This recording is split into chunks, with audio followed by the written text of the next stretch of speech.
Hello friends, welcome to SSC coaching centre. दोस्तों, आज के वीडियो में मैं आपके लिए रीजनिंग के इंपॉर्टेंट क्वेश्चन लेकर के आया हूं। सभी प्रश्न इंपॉर्टेंट हैं, तो पूरा वीडियो जरूर देखिएगा। चलिए स्टार्ट करते हैं। पहला क्वेश्चन है, एक बॉक्स में ए बी सी डी 4 धातु को रखा गया है, जिसमें से ए बी से भारी है और बी सी से भारी है। ए सबसे भारी नहीं है, बताइए सबसे भारी कौन है।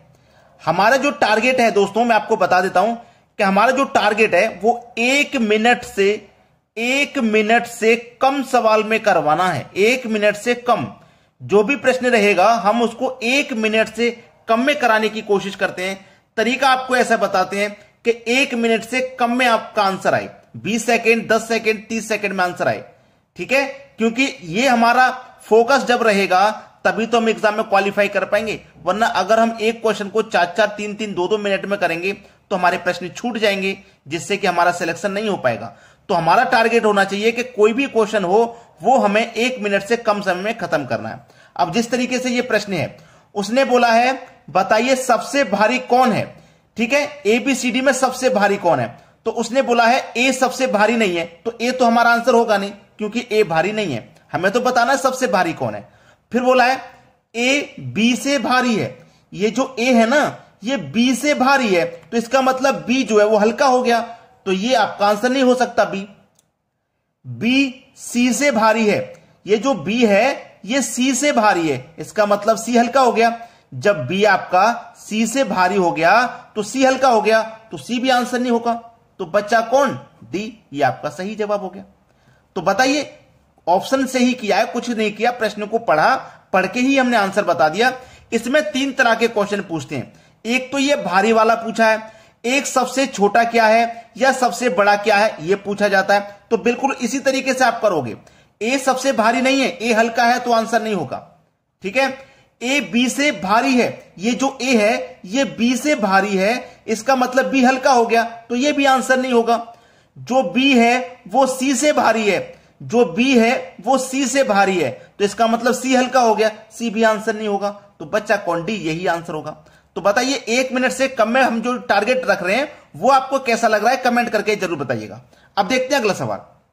अगला प्रश्न है, देखिए ये जो प्रश्न है ब्लड रिलेशन का है। और बहुत सारे बच्चों को ये गलत फहमी है कि हम ब्लड रिलेशन के क्वेश्चन को 3 मिनट से पहले नहीं कर सकते। 3 मिनट से पहले नहीं कर सकते, लेकिन मैं बोल रहा हूं आप 1 मिनट में करोगे। आप इस गलत फहमी को हटा दीजिए, मैं इसको काट देता हूं 3 मिनट वाली को। 1 मिनट में ही करोगे अगर आपको तरीका पता है तो। प्रश्न क्या कह रहा है? विशाल एक लड़की की ओर इशारा करता है। ये कौन है? विशाल। ठीक है, ये कौन है? विशाल। विशाल ने एक लड़की की ओर इशारा करते हुए कहा कि वह मेरे दादाजी के, ये जो विशाल है ना, विशाल ने एक लड़की की तरफ इशारा किया। मान लीजिए ये कोई लड़की है, इधर मैं लड़की लिख लेता हूं। ठीक है, इधर लड़की लिख लिया। विशाल ने कहा, एक लड़की की ओर इशारा करते हुए कहा कि वह मेरे दादाजी के, यानी कि विशाल के दादाजी के। तो विशाल के पहले तो फादर होंगे, और जो फादर के फादर होंगे यानी कि ग्रैंड फादर, वही तो दादाजी होंगे। तो यानी कि विशाल के ग्रैंड फादर यानी कि विशाल के दादाजी।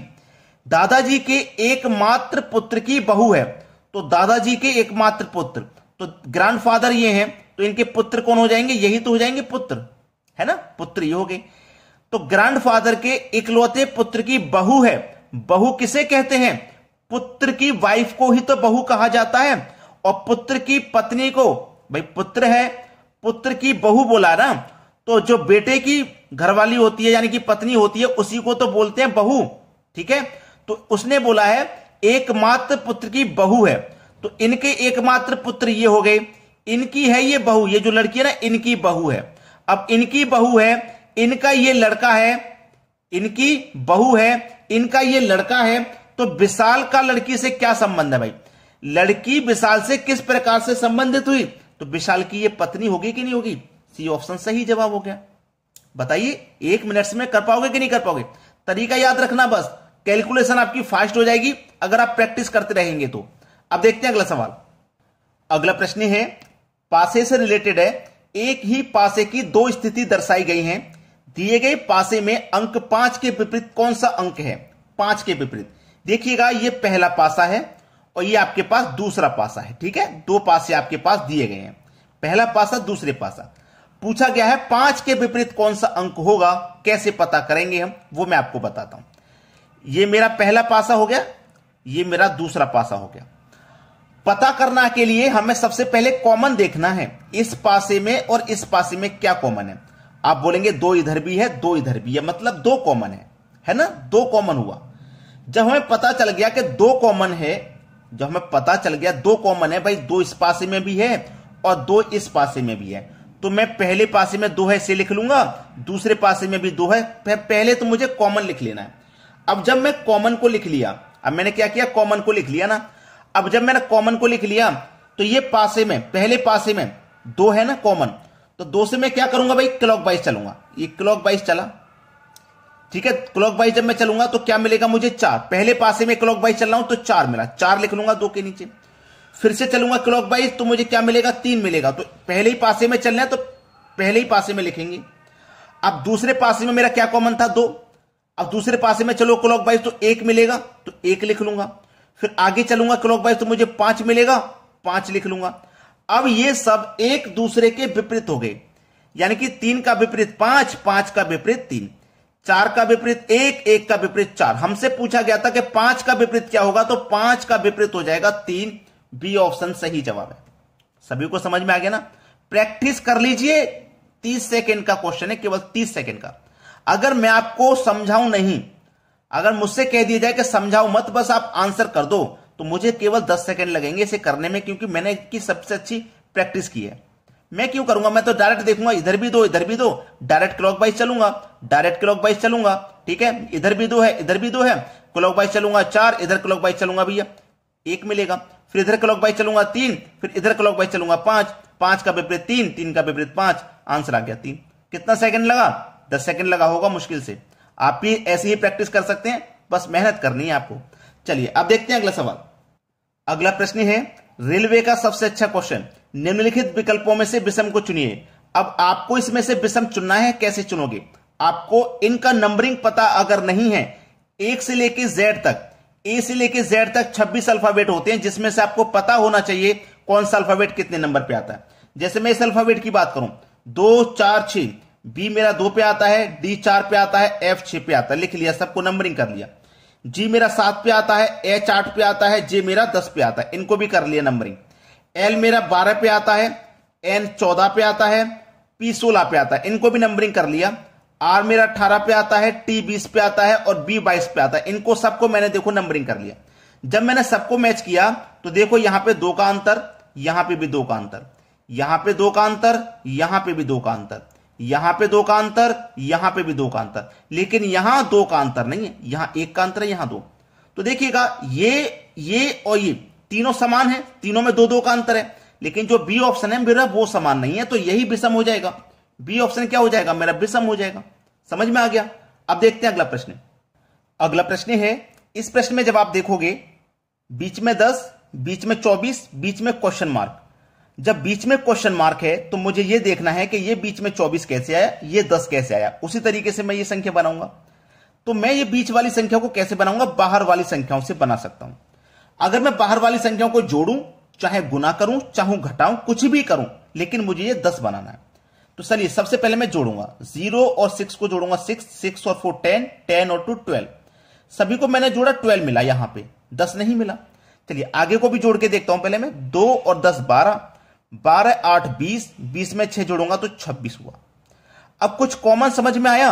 यहां देखिए 10 से 2 ज्यादा है, यहां 24 से 2 ज्यादा है, यानी कि इन सबको ऐड करने के बाद अगर मैं 2 माइनस कर दूंगा तो मुझे 10 मिल जाएगा, ये वाला मिल गया।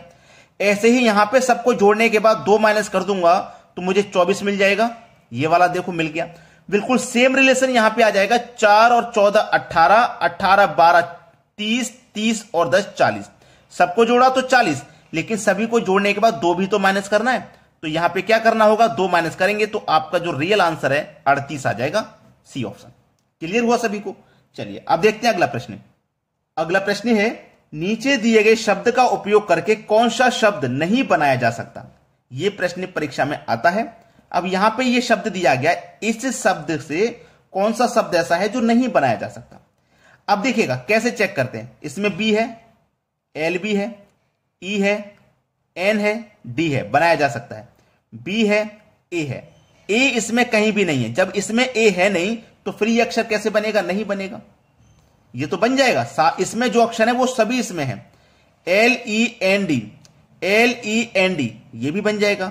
B I N G E, B I N G E, ये भी बन जाएगा। तो कौन सा शब्द है जो नहीं बन सकता? बी ऑप्शन, ये बिल्कुल सही जवाब हो जाएगा। अब देखते हैं अगला प्रश्न। अगला प्रश्न है, यदि प्लस का अर्थ गुना है, माइनस का अर्थ प्लस है, गुना का अर्थ डिवाइड है, डिवाइड का अर्थ माइनस है, तो प्रश्न का उत्तर है।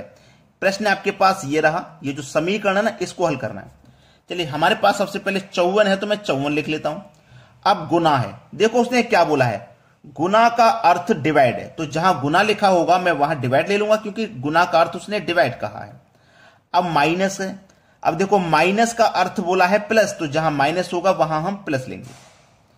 अब डिवाइड, डिवाइड का अर्थ माइनस है, तो जहां डिवाइड है हम वहां माइनस लेंगे। ठीक है, अब समीकरण को हम हल कर सकते हैं बोर्ड मास के नियम से।